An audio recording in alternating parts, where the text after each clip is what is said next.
Stop worrying about homework and start learning with confidence. This is Ask Learn. Complete help for every subject. Like, share, subscribe for daily learning videos.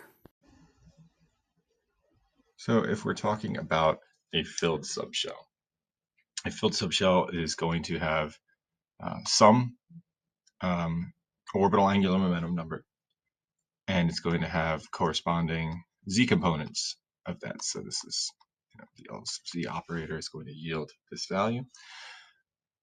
In a filled subshell, every m sub l state is going to be filled.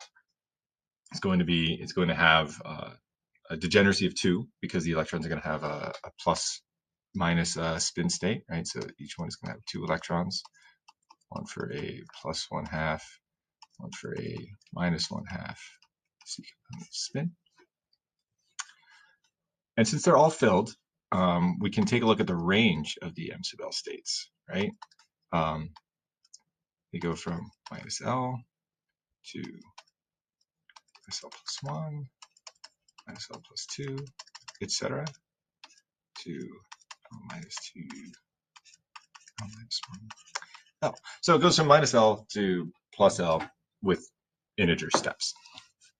If we want the total z component of angular momentum, we can sum up, oops, that's m sub L is what we're looking for there. We can sum up all the m sub L values times h bar, of course, because that's the eigenvalue. And they go from minus L to plus L. And this is going to give us minus L h bar plus minus L plus 1 h bar plus so on and so on, L minus 1 h bar. And it's symmetric about 0 here, right? There's an L and there's a minus L. There's an L minus 1 and there's a distribute the minus sign out, there's a negative L minus 1. So summing together all the z component values here is going to get us 0. And what about spin? Well, we mentioned before that each m sub l state is going to have 2 electrons in it. One for minus 1/2 and one for plus 1/2.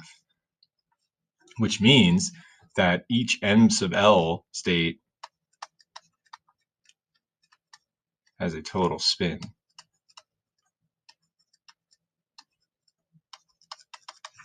of 0. And if each one has 0, then summing up the total spin of each m sub l state is going to be 0.